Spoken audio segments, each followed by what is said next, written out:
Now, guys, first couple weeks of the season, there have been 4 victories by unranked teams over ranked teams. The 2 most notable of those were, of course, Colorado beating TCU in week 1. Got a little bit of attention. You might have heard about it. And the mighty Duke Blue Devils taking out Clemson in primetime. Now, why do I bring those 2 up? Because those 2 programs and how they built these 2 teams could not be more diametrically opposed. They are literally the ends of the spectrum. Colorado completely remade their roster, arguably chased players off, fresh team, fresh coaching staff, everything. Duke, 19 returning starters, guys who even were recruited by David Cutcliffe stuck around with Mike Elko. And that's where I want to kick off the show. Which is the better model if you're looking to turn a program around? I mean, the unfortunate cop-out answer is I don't think we have enough of a sample size on the Deion model to necessarily know, because when you look at what Deion Sanders is doing, and I would say it's not the only place, right? You look at Texas State, another team that's kind of come out of nowhere, and in the early portion of the season, registered on people's radars with a big-time win. Similar formula there. The difference with Colorado and the reason you can't really even include it in that sample is because Deion Sanders is just such a different animal when it comes to the magnetism around the program and what that's going to do for you recruiting-wise. Obviously, the quality of guys he brought in, Travis Hunter and Shador, who came with him from Jackson State, that was always going to be a different outlier, but the attention he brings your program, which is going to translate into recruiting success, right? We talk about so much of modern college football, and we see it with the sports cars brought on during recruiting trips, how they approach the marketing for that. Deion's going to be able to do that bigger and better than everybody, but he's also matched it with an incredibly competent staff that they've put together there. And so I think we're going to see more teams try that, though. Like, again, going back to your original question, which is a better or worse formula? The other one we've seen work a lot longer, right? And we've seen it work at other programs. You look at Chris Kleiman, who's had success coming over at Kansas State, replacing one of the best college football coaches of all time in Bill Snyder, Lance Leipold in Kansas, and what they've been able to do turning around that program. They've made use of the portal, but this extreme home makeover edition that Deion's doing, I think we're going to see more teams try that because it's available to you within the rules, and it allows for the quickest bit of turnaround in just being able to pump the roster and maybe not have success year one the way Deion's had, but reset the foundation for your program going forward with what's available to you. Well, guys, what if the answer is, as it often is in these either-or questions, both? Like, What if it's like, if you're in baseball, is it better to build around hitting or pitching? Well, maybe you have a really extreme home park, or maybe if your talent evaluators know pitchers better than hitters or vice versa, there's an answer to that. But a lot of times when you ask, what's the right way to do this? The answer seems to me to often be a way, right? If you have something you believe in, you do it well, you stick to it, that's almost whatever you do is better than not having a way or not sticking to it. What Colorado's trying really wouldn't work at Duke, right? Unless they really blew it up and, for long enough for everybody's memories of what Duke is to fade. Maybe what Colorado's doing is because Deion's not just magnetic. He has the confidence to not care if he ever gets another job or who he offends or what he has to blow up to get there. But I think he is the leading edge, and I think we'll see other programs try that. But if they try it and they're committed to it, it could work better than kind of committing to anything wishy-washy. You know what I mean?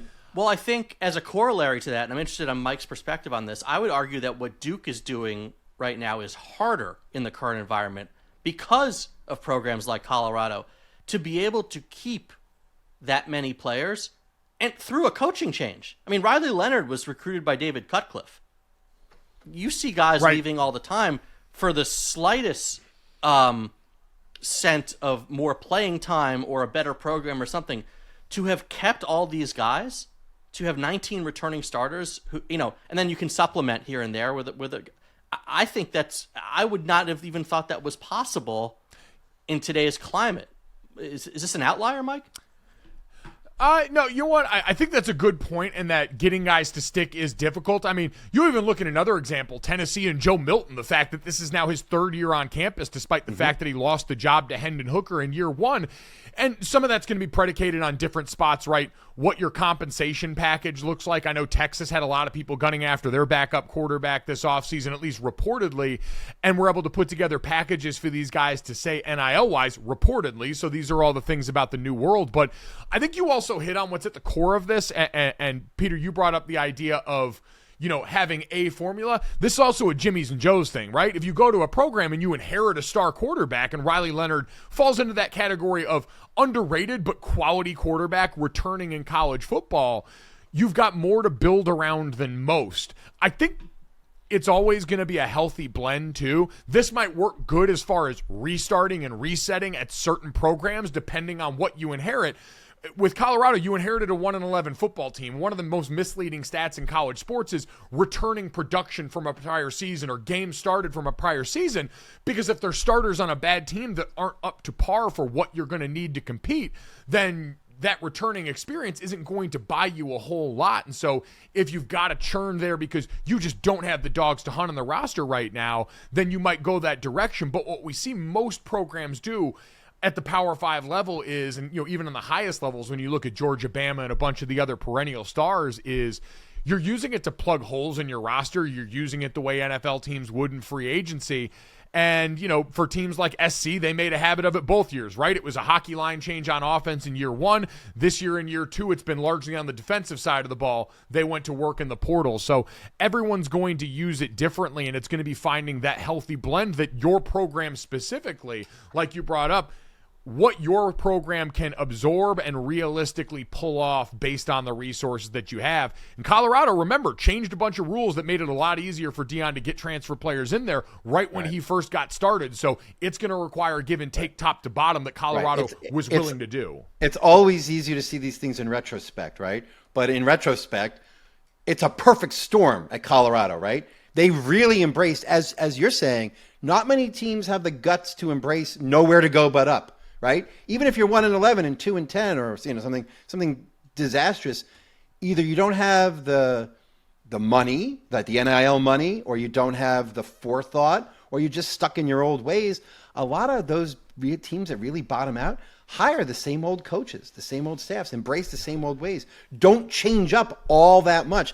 They were willing to say there is nowhere to go but up and free up the money and say go for it, and he went for it. I also do think, to that standpoint, you just hit on something really interesting, and I think is a common thread for a bunch of the names we mentioned. Hiring someone with upside as opposed to retread hires that are big names. Go back to when Kansas hired Les Miles, big name. You could sell the ESPN Plus series, do all that stuff.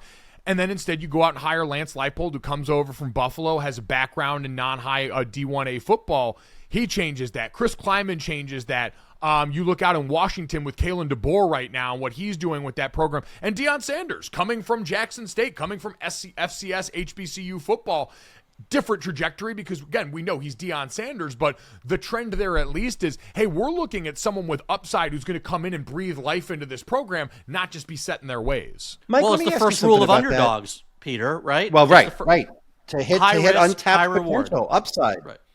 Yeah. Let me ask you about that specifically. Do you think in this day and age, HBCUs are an undervalued pool of players and source of potential? I mean, given everything Deion has said, of course, some of it's hype, some of it is his own experience, some of it's based on his experiences.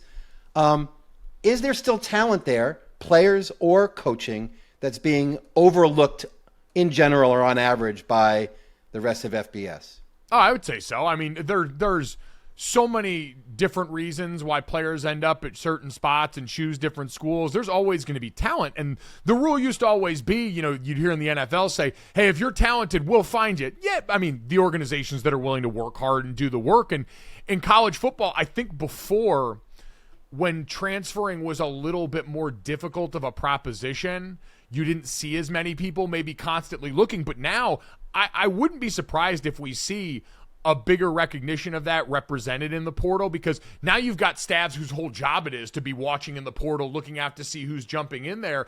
And so I'd imagine you're going to have more departments, especially with all these analysts that we've got, focused on scouting places like that where you can find quality players that might be looking to take the next jump up in competition, to get in a place that's going to give them tape in high A football so that they're able to show that to NFL scouts. And so, I think there is talent in those ranks. And I think Deion was always going to be bring attention wherever he went. I know there's a lot of different thoughts on his role and his insertion into HBCU schools and what he brought there and what he left with. But I think at the end of the day, hopefully the carryover effect is going to be more people notice that level of football absolutely has talented dudes.